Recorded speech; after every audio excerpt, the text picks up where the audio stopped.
let's go back then and tell me where you were when Pearl Harbor was attacked and describe that Sunday for me. I was attending the university. I had started to go to the University of Hawaii in September of 1941 and was living at Charles Atherton House, which is on campus. And on that particular Sunday, it just so happened that a group of us were intending to go to church. So we got up a little earlier. We were getting ready to go to church, which is down the road from our dormitory. And then we heard in the distance some rumbling sounds. And while I remember while I was in the midst of shaving, there was a lot of commotion. I was living on the third floor. It's a 3-story dormitory. I was up on the third floor when we heard a lot of commotion downstairs.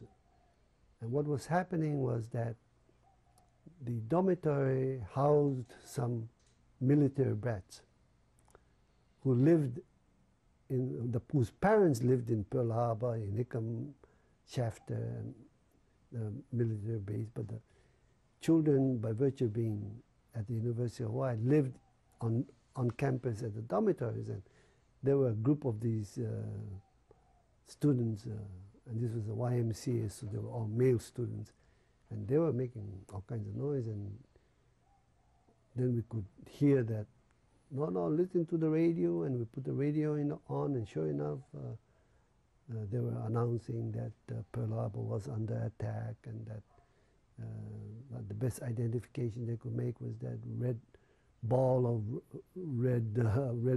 the wingtips of the planes, and so we went to the rooftop of our dormitory where we could see down to the horizon of Pearl Harbor, and in the sky you could see these black smokes and puffs of anti-aircraft shells, and then dark, ominous column of clouds coming out of Pearl Harbor. And while we were looking out into the horizon, it was not even half a mile from where we were, in one of the right nearby the university.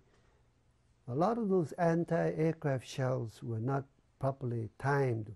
The fuse were not set, so the shells would go up and come down and hit the ground wherever they happened to land. And so there were whole places throughout the city where these shells landed, and right nearby the university fell on a nearby school.